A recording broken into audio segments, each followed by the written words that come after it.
Entrevista a Eckhart Tolle por Paula Coppel, Unit Magazine. Este exitoso autor y maestro espiritual nos habla sobre su vida, su despertar y las enseñanzas que están cambiando el mundo. En El poder de la hora, describes que tuviste un despertar personal dramático. ¿Qué crees exactamente que te ocurrió?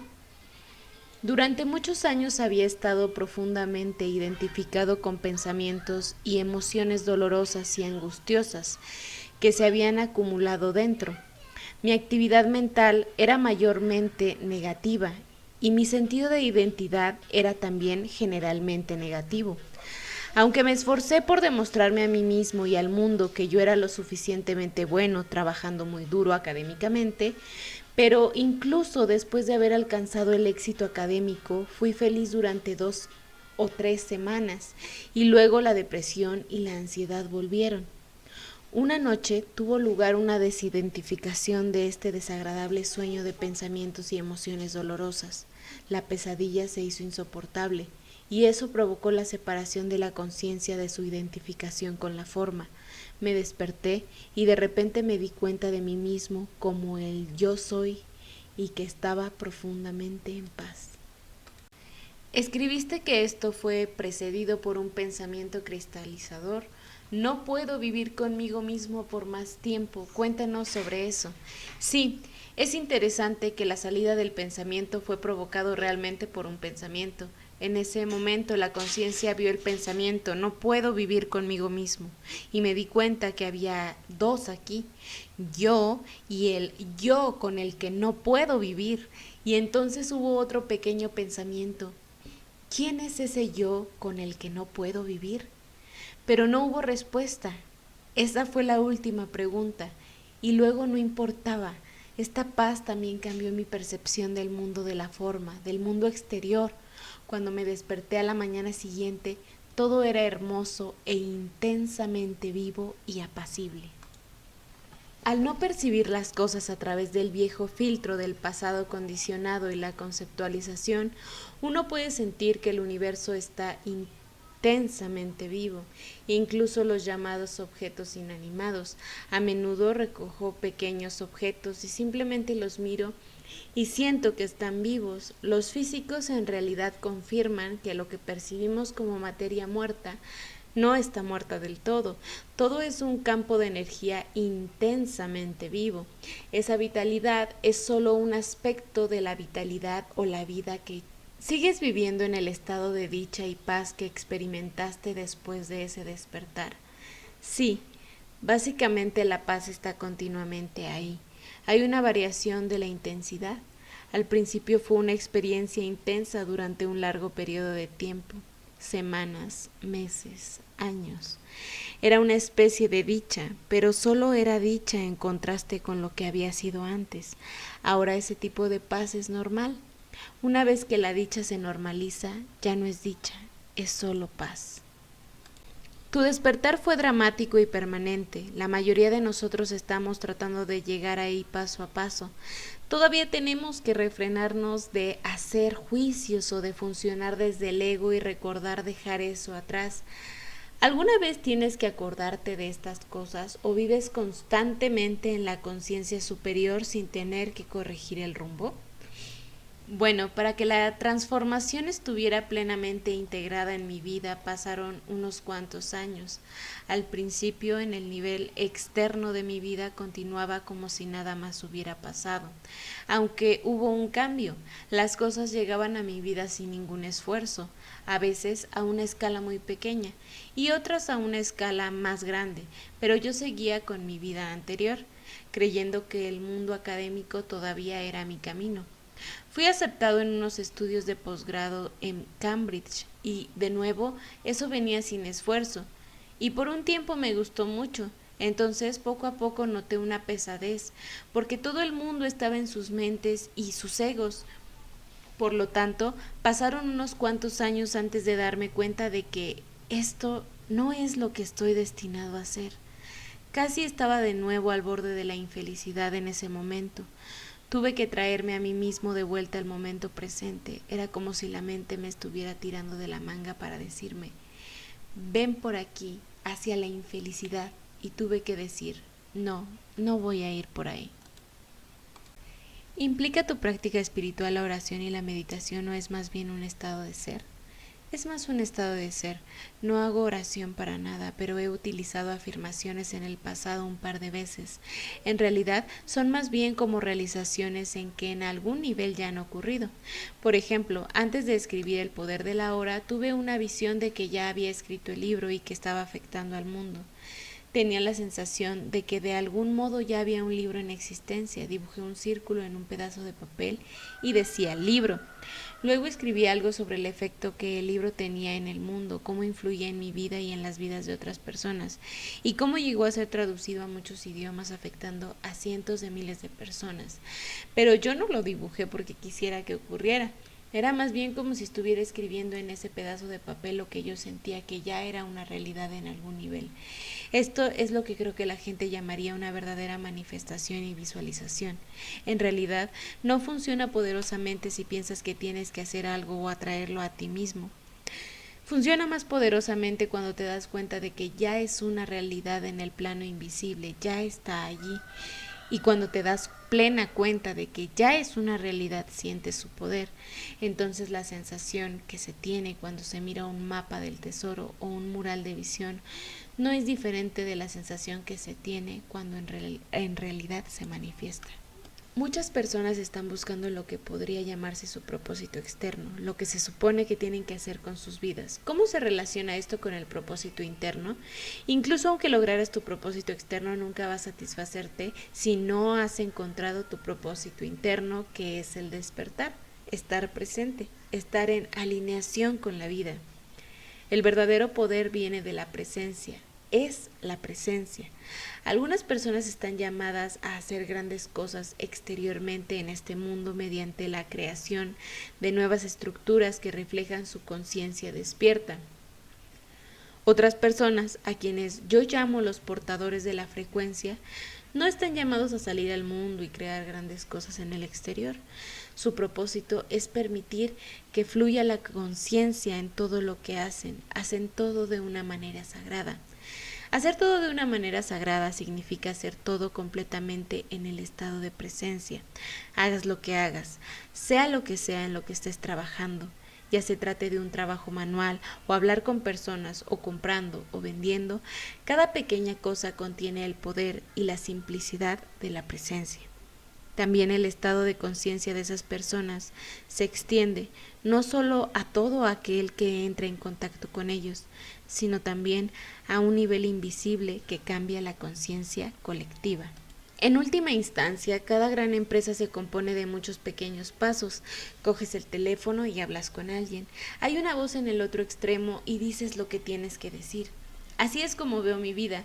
No me veo a mí mismo como, estoy haciendo esta gran cosa porque voy a dar esta charla, ahora todo el mundo será transformado. Si yo tuviera todos esos pensamientos, viviría con estrés porque inmediatamente la mente diría, ¿y qué pasa si no estás inspirado y no son transformados? Así que la realidad es que solo hay cada momento presente. Eres llamado para dar una charla. Sales del edificio y entras en el coche. Miras por la ventana, llegas al lugar del evento, te sientas en la silla, esperas, sales al escenario. Cada movimiento es sencillo, solo hay eso. Muchas personas dicen que son infelices, pero no están dispuestos a cambiar. ¿Por qué la gente permanece aferrada a su miseria? Porque el yo infeliz se ha convertido en parte de su identidad o de su sentido de sí mismo. Este yo les dice continuamente quiénes son o lo miserables que son. Ellos no quieren dejarlo porque existe el temor de que van a perder su sentido de ser. Es necesario que se les demuestre que los movimientos de sus mentes no son lo que ellos son. Para algunas personas es el comienzo de un despertar cuando escuchan o leen. Tienes una voz en tu cabeza que nunca para de hablar. ¿Lo has notado? Y de repente se dan cuenta de que los pensamientos pasan por su cabeza, mientras que antes estaban tan identificados con ellos que eran esos pensamientos. Así que una manera de ayudarnos a nosotros mismos y a los demás es tener en cuenta que estos son solo pensamientos y practicar la observación en lugar de aferrarse a ellos. Sí, cualquiera que esté leyendo esto y lo encuentre significativo, quiere decir que ya ha despertado. Cualquiera que esté leyendo esta entrevista y la encuentre sin sentido, significa que el despertar no ha sucedido todavía. Para reconocer las verdades básicas que se expresan por medio de estas palabras, esa pequeña apertura debe de estar ya ahí en tu interior, porque solo ahí es donde puedes reconocerlas. El pensamiento solo no puede reconocer las verdades espirituales, no importa lo desarrollado que esté el pensamiento, es imposible. Es por eso que muchas veces te encuentras con gente culta en los medios de comunicación que examinan los libros espirituales, pero están tan identificados con su proceso de pensamiento que no los entienden. Ellos escriben reseñas o artículos y no comprenden nada. No pueden ver la esencia, no es su culpa, no son ellos personalmente. Es la condición humana y su estado de identificación con la mente, y la inteligencia en sí misma no sirve de nada. Puedes tener 2 o 3 doctorados y eso no te lleva más cerca de la realización espiritual. De hecho, podrías estar más lejos. Una forma de apuntar a esta realización es que cuando pienses que tienes grandes problemas, pregúntate, ¿qué problema tengo en este momento? Por lo general encontrarás que no tienes un problema en este momento porque estás sentado aquí y estás respirando, estás mirando por la ventana y es estupendo. Hay suficiente aire, incluso tienes comida suficiente para hoy. Y si no tienes comida suficiente, eso no sería un problema, sino tal vez un reto. Así que los retos existen, pero los problemas son producto de la mente. Los retos son algo que solo pueden enfrentarse en el momento presente y requieren acción. Así que si no tienes dinero, puedes aplicar tu mente y decir, ¿qué acciones puedo tomar? Y luego quédate quieto. No apliques tu mente sin la quietud, porque si empiezas a aplicar tu mente sin la quietud, es posible que muy pronto te pierdas en la mente y que se convierta en preocupación. La preocupación significa que la mente te está controlando. La preocupación es siempre inútil. De la preocupación nunca sale una solución. Aunque nos decimos que sí lo es, que preocuparse es algo productivo, ¿qué hacer? Sí, la mente te dirá que necesitas pensar acerca de ello porque de lo contrario todo se colapsará. Pero la actividad de la mente descontrolada es en realidad lo que impide encontrar la solución. Es solo cuando sales de ella y permaneces quieto y te das cuenta de que en este momento no hay realmente un problema que encuentras una solución. Puede ser que debido a que has visitado el reino de la quietud, la realización de lo que se puede hacer o se tiene que hacer viene de repente a ti cuando no la estás buscando. Es similar a cuando la gente dice, ¿me vienen mis mejores ideas en la ducha? Por supuesto que mucha gente está en su mente pensante incluso en la ducha, pero algunas personas son capaces de disfrutar de la ducha y además tener un momento de espacio y quietud mediante el cual pueden tener una idea, un pensamiento original. Así que tienes que ser capaz de entrar en la dimensión del no pensamiento para que el pensamiento se vuelva poderoso, y eso significa estar completamente presente. Cuando estás en contacto con la presencia, te sientes como en casa en cualquier lugar. Y si no estás en contacto con ella, no importa a dónde vayas, siempre sentirás que hay algo que no está del todo bien. Incluso las llamadas situaciones ideales tienen sus limitaciones. Podrías decir, yo quiero ser como Oprah. Una vez que eres como Oprah, encontrarás que ya no puedes ir por tu cuenta, o no puedes ir de compras, o no puedes ir a pasear por la calle porque serías acosado por la gente. Así que de pronto hay una limitación en la vida y la mente dice, oh, me gustaría que eso no hubiera pasado. ¿Cómo es una relación entre dos personas despiertas? Hay una falta de expectativas de que la otra persona debe complacerte o hacerte feliz. Sin esa demanda hay una apertura en la que simplemente disfrutas del otro y aceptas las limitaciones. Todo ser humano en la forma humana tiene sus limitaciones. Te puedes casar con el Buda y después de unos meses descubrirías que en su forma humana el Buda también tiene sus limitaciones. Puede haber cosas que la mente se resiste a aceptar y te irritan acerca del Buda. ¿Por qué estás sentado por ahí todo el tiempo en meditación? Una vez que aceptas las limitaciones del otro, es una danza entre dos formas y una comprensión de que la esencia de la relación es el espacio en la relación. Entonces, la pregunta que debe plantearse siempre es, ¿hay espacio en esta relación? El espacio realmente significa el nivel de conciencia o presencia, no pensar.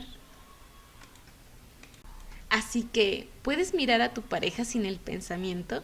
Dos seres conscientes se dan cuenta de que la esencia de la relación es el espacio en ella. Incluso cuando existe una superposición egoica, no es demasiado denso o difícil para ti sentir la esencia por debajo. No tienes que reaccionar a la superposición egoica. Cuando no reaccionas, no la fortaleces.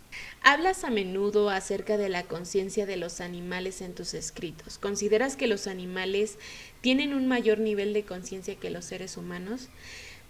No mayor, pero a veces digo que los animales están más cerca de Dios que los humanos, ellos están más cerca de la fuente, los seres humanos están más perdidos en las formas mentales, el ser está más oculto para el ser humano a causa de la superposición del ego y la formación mental. Llamo a los animales los guardianes del ser, especialmente los animales que viven con los humanos, porque para muchos seres humanos es a través de su contacto con los animales que se ponen en contacto con ese nivel de ser. No estamos destinados a volver al nivel de los animales del que hemos venido, sino a retornar al ser yendo más allá del pensamiento. Los animales están en un nivel antes del pensamiento. Ellos no se pierden en sus pensamientos, nosotros nos elevamos por encima del pensamiento y entonces nos encontramos con ellos de nuevo, donde ambos estamos en el no pensamiento. Hay una profunda conexión. La conciencia del animal también comienza a cambiar cuando interactúa con un ser humano que ha ido más allá del pensamiento. No solo los animales nos ayudan, nosotros también ayudamos a los animales. A los animales sin duda les gusta estar cerca de los seres humanos, especialmente de los seres humanos que están pasando a través del cambio de conciencia. ¿Cómo puede ayudarnos el ser más conscientes a hacer frente a los sucesos trágicos de la vida de las personas y del mundo? ¿Existe algún elemento de fe de que incluso desde la tragedia personal algo bueno vendrá? Sí, cuando las formas comienzan a desmoronarse, sea la forma física, alguna forma externa, su situación de vida, las relaciones, lo que sea, siempre hay una oportunidad para una gran profundización. Por profundización me refiero al surgimiento de lo que eres más allá de la forma. A veces las personas necesitan experimentar una gran pérdida para que realmente sean empujados a profundizar más.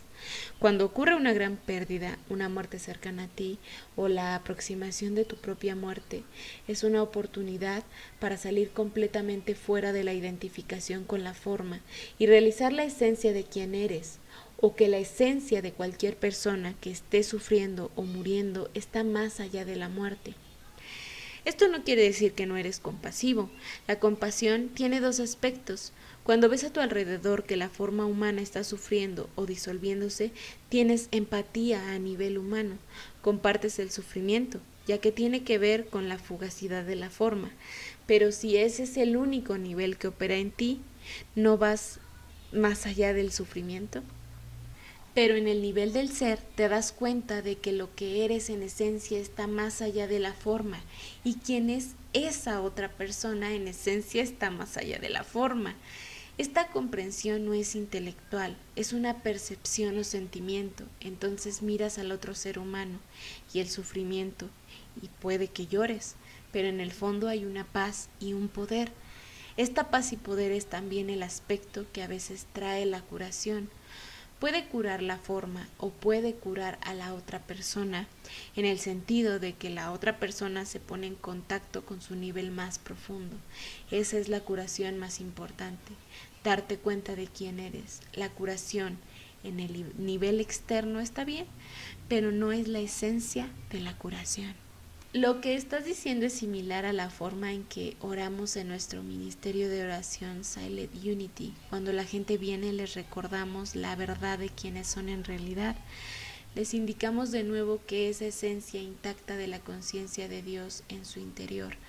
Dijiste durante tu conversación en internet con Oprah, el mundo no está aquí para hacerte feliz, está aquí para hacerte consciente. ¿Es este malentendido la raíz de la miseria humana? Si la gente cree que el mundo está aquí para satisfacerlos, cada vez que comienzan a encontrar sus limitaciones son infelices de nuevo. No se dan cuenta de que el mundo, y con esto me refiero a cualquier cosa del mundo de la forma física, algunas formas mentales o formas emocionales, no puede darte una satisfacción duradera o realización o decirte quién eres. No se dan cuenta de que lo que están buscando está en un nivel informe, pero lo están buscando en el nivel de la forma. Y eso conduce a la frustración de la existencia humana. Así que lo importante es darse cuenta de que el mundo no está aquí para hacerme feliz. Cuando no exiges que la situación o el lugar o la persona debe hacerte feliz, entonces realmente la situación, el lugar o la persona es completamente satisfactorio. Tus enseñanzas están contribuyendo a un cambio global en la conciencia, cómo percibes lo que está ocurriendo. Un gran número de personas están pasando por el proceso del despertar. Algunas se encuentran en las primeras etapas, otras en etapas posteriores, y eso es maravilloso de ver. Lleva un cierto tiempo antes de que se filtre a través de las estructuras económicas, políticas y sociales. La tendencia es que las personas que dirigen esas estructuras están todavía completamente identificadas con el ego. Así que tal vez pase un tiempo antes de que llegue a los políticos, aunque quién sabe. En ocasiones aparecen ya políticos relativamente conscientes y hay incluso gente normal y sensata comparada con la inconsciencia de políticos que han venido antes. ¿El hecho de que se esté produciendo este despertar transmite una sensación de esperanza para el mundo? Sí. La pregunta es, ¿debe continuar la vieja conciencia hasta que realmente provoque su propia caída mediante el caos y el colapso? ¿O es la nueva conciencia emergente la que puede reemplazar gradualmente a la vieja conciencia sin ninguna destrucción excesiva? No sé la respuesta, tendremos que esperar y ver. Lo único que podemos hacer es asumir la responsabilidad de nuestras propias vidas. Fuente: Eckhart Teachings. meditacionypsicología.com